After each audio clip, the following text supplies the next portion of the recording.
Welcome to Pick Up and Deliver, the podcast where I pick up my audio recorder as I head out for a walk and deliver an episode to you while I stroll around.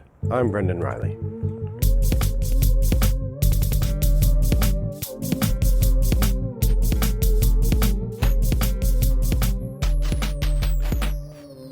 Well, good morning, listeners. It is a lovely Friday morning here in suburban Chicago, and I'm pleased to be out strolling around.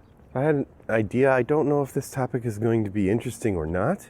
So I'm going to give it a try. And if it's a dumb topic, well, you didn't sign up for. I don't know what you think you signed up for. This is a podcast where I walk around and talk about stuff. So here it is.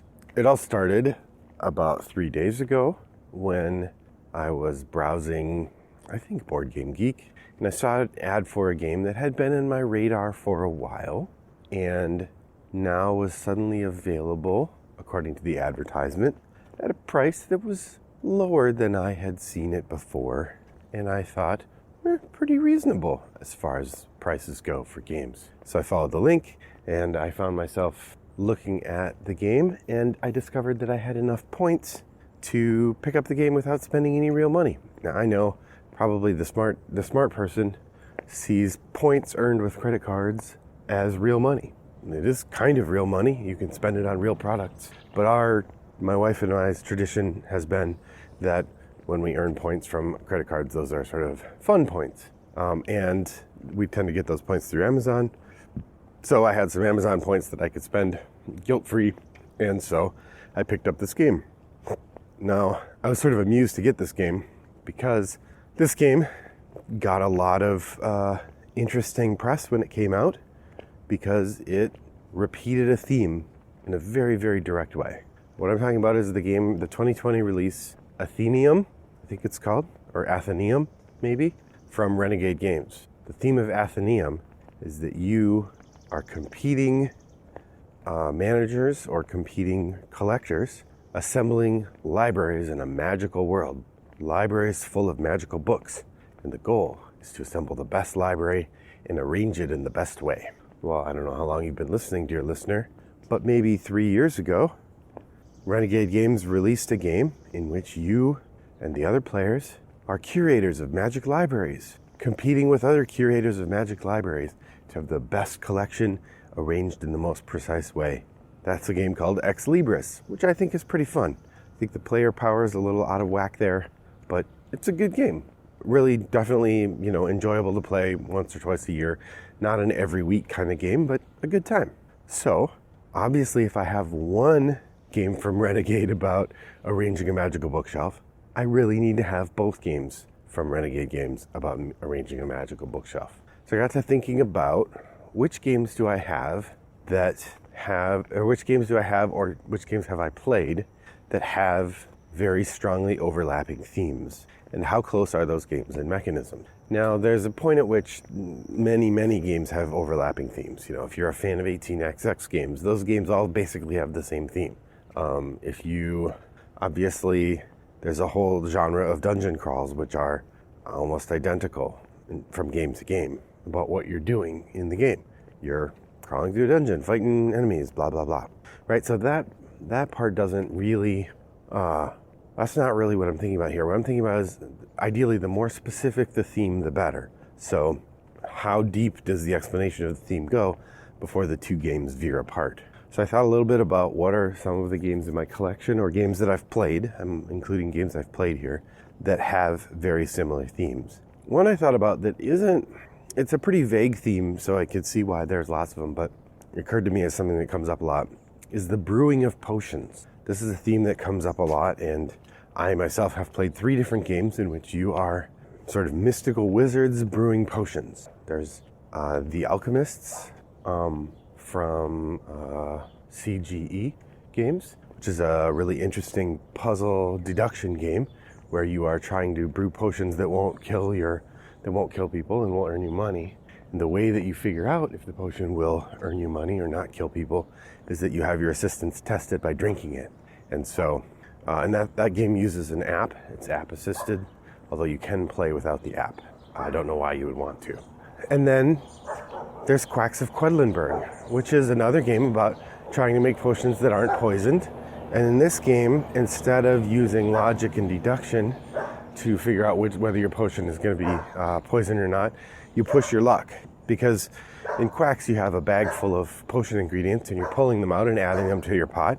And if you get more than 7 points worth of white mushrooms, then your pot is spoiled because you've put in too much poison, I guess. I'm not 100% sure what happens when you draw 7 white mushrooms, but that seems to be the implication, that you've ruined your potion by poisoning it or something. So that, that's the sort of thing that happens in Quacks of Quedlinburg. And then I have Trismegistus as well. In Trismegistus, you are brewing potions again, but this time it is all about building up a laboratory that you can use to specifically brew potions to perform alchemy, to change one material into another material. And that game is very, very much about precision and stacking bonuses and chain reactions. So that's a little different than the other games we were talking about here. But all three sort of have the same theme of making potions. But I would say that's the weakest overlap that I have here, because it's making potions. And as soon as you get much further into the theme than that, the theme starts to fall apart. Another overlapping theme that I thought of as I was thinking about my game collection and asking which games sort of draw from the same well narratively, there has been a spate of games that came out in the last few years that are all about bees. And I have 2 that I picked up last year, pretty close to each other actually, that are about bees. We have BEEZ, so Bees, which is an abstract puzzle game. You have a bee. On your turn, you have to move it, and it moves in one of 4 directions, or one of 5 directions. But you can only move it a certain distance based on which direction you're flying. And then your goal is to collect the right kinds of pollen in the right numbers and put them into your hive in the right way. Like I said, it's a puzzle game. You get a variety of scoring conditions. It's basically an abstract game with a bee theme on it. And then we have Honey Buzz, which is about bees making and selling honey in a marketplace. And the idea that you're trying to compete with the other players to fulfill contracts and to regulate a market through selling this honey. Again, my instinct, the games overlap because both games are about bees. In gameplay experience, the games are incredibly different. I would say a much closer analog actually to bees is Railroad Tycoon.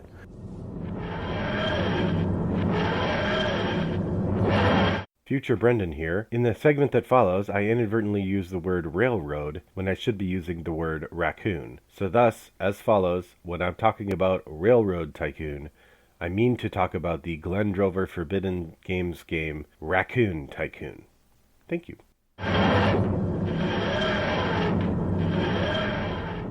Which, interestingly, Railroad Tycoon also has like an animal feel to it. The theme of the game is all these animals in the magical land of Astoria are pursuing economic activity. And the place, mechanically, the overlap with Honey Buzz is double because, one, you have a market of goods that as you sell them go down in value, and your goal is to sort of marshal the goods and sell them at the right time to get the best price. Now, in Railroad Tycoon, there's a balance between demand and supply. So as the game goes along, demand rises for products, and then you can sell to meet that rising demand. In Honey Buzz, there is no rising demand.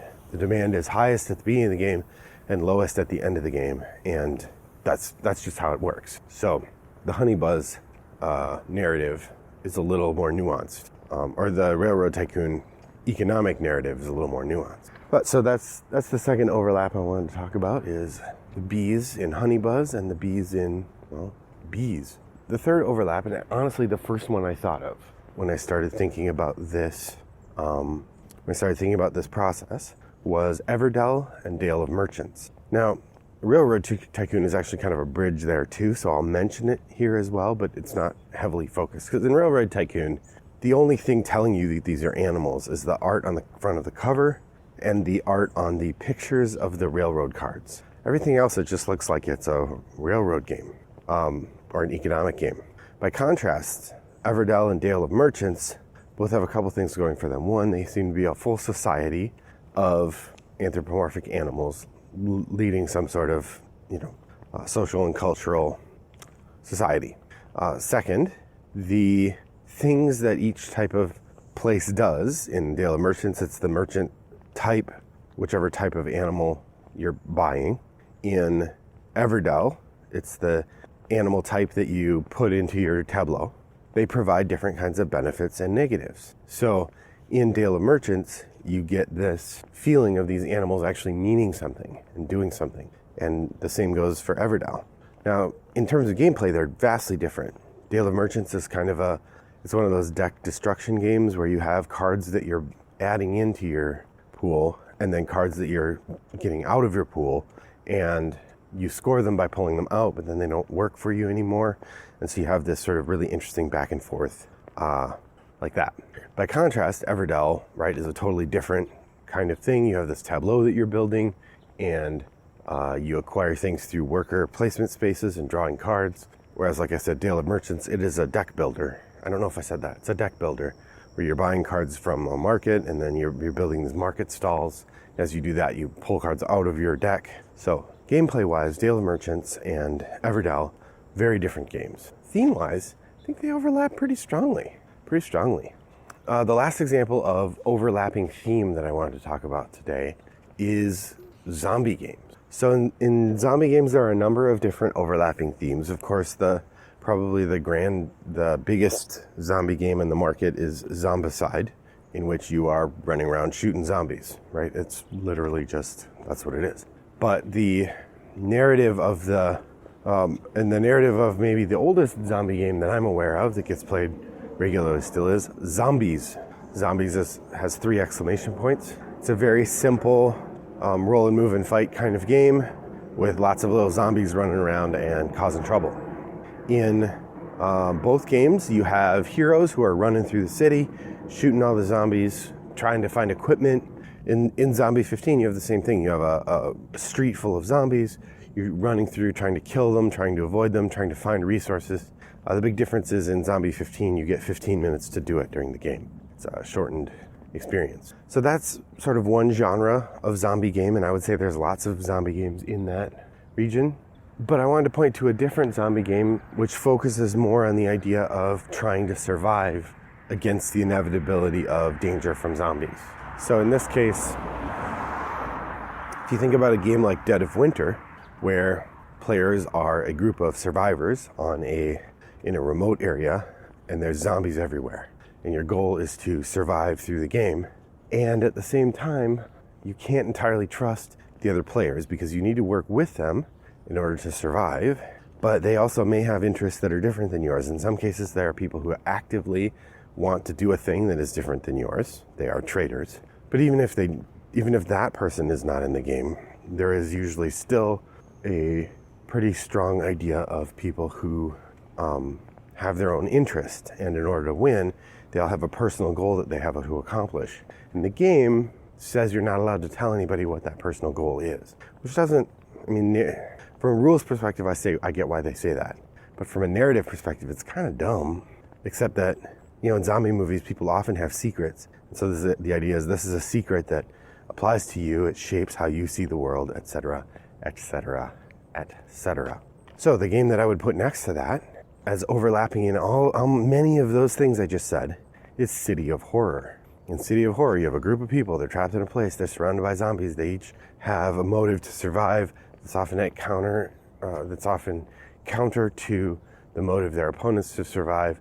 There are temporary alliances and working together to try and do a thing within a certain amount of time. It works really well. Of course, in Mall of Horror, or City of Horror, there's no overlapping, there's no shared win. One person is going to win. And the game is much more brutal in terms of forcing you to throw people to the zombies, as opposed to in Dead of Winter, you could work together collaboratively and never intentionally lose people. Although often the game does force you to make a choice between one group of people or another in some ways. So that's a very closely associated pair of games, I think. Dead of Winter City of Horror. But having looked at all these games, so as I survey these, I have to say it's hard to find another game as mechanically or thematically similar as Athenium and Ex Libris. Also, both published by Renegade Games, which I think is really interesting. Again, there are some themes that just get reused, right? Generals in a battle, people crawling dungeons, people running train companies. And maybe brewing potions is a theme that's wide enough that I shouldn't count it in this context. There are probably other games other than in fact, there's one on Kickstarter right now, or maybe it's just on its way to finishing. It's also about brewing potions, right? Each of these represents a different way that people could interpret this same basic story. What I find really interesting is the idea that like the more nuanced the story gets, the weirder it is to see multiple games tapping into that same story.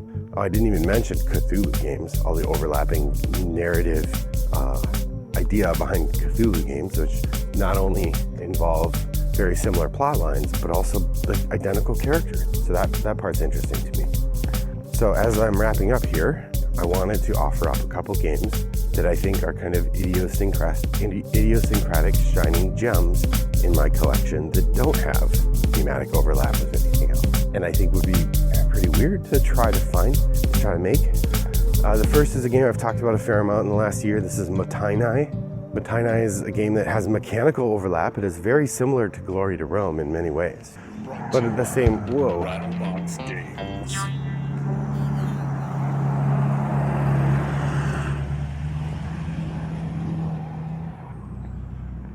But at the same time, it has its theme is the idea of management and running a Buddhist monastery gift shop. What a strange choice for thematic. Why would you make the theme of your game be that? That is a strange choice. Another game I would put in the idiosyncratic strange theme are, games built around really strange IPs. In particular, you have Neil Gaiman's, or the game built around Neil Gaiman's short story, A Study in Emerald. That's a very strange theme of a game, and I can't imagine another game overlapping that. Or you have something like another Martin Wallace title, Onward to Venus, which is again built around an IP. Maybe there should be a rule, no IPs following this example. And then sometimes just the specificity of the theme makes it hard to overlap or hard to copy. For example, there is the famous Uwe Rosenberg card game Bonanza, which is it's got an interesting rule that you just can't rearrange your hand. You always play from the right side of your hand, and when you draw a new card, it goes into the left side of your hand, and your cards cycle through like that. It's a really interesting challenge because you can see what's coming, and it's a puzzle you have to solve. How do I make the game work knowing that the next card I have to play is going to be this, and I don't want one of those? But thematically, you're making bean fields. Now, the game is very, very loosely tied to that idea. You could be doing any number of things where you can only do two at a time, and if you get one of a different type, you have to get rid of it. It's not actually that specific a theme, but I've never encountered another game where they really focus on bean fields that closely. Although I will say I do have an unplayed game in my collection called The Spirits of the Rice Paddy, which is about rice farming. And I guess Coffee Roasters is a game about managing coffee fields, and Hallertau.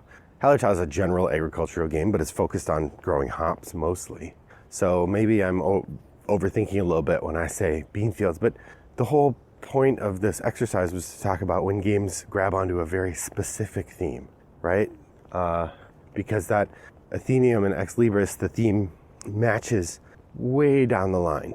And mechanically, I haven't read the rulebook for Athenium yet, but mechanically both games are about acquiring books and arranging them on your bookshelf. That is a very narrow niche. And maybe it's very narrow because there just aren't that many bookshelf arranging games.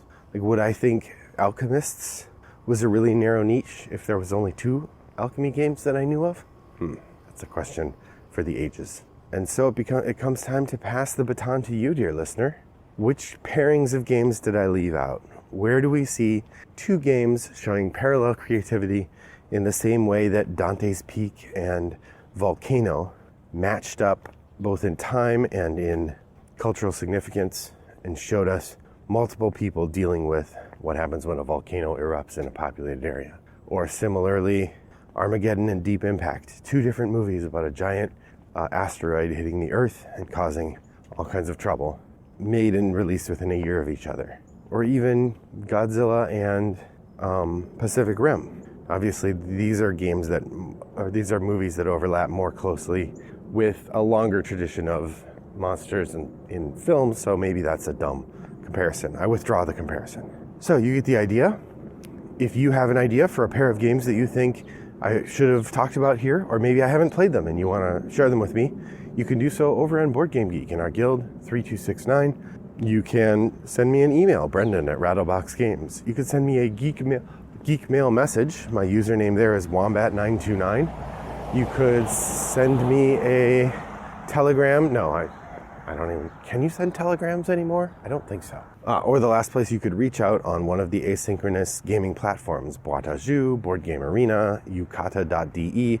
In all 3 places, I am Wombat929, and I will be talking about games, and happy to talk with you about pairs of games that have heavy overlap in theme and maybe mechanisms. Thanks for joining me on my walk today as I rambled a little bit. Sorry if it was a little unfocused, but there it is. I hope that your next walk is as pleasant as mine was. Bye-bye.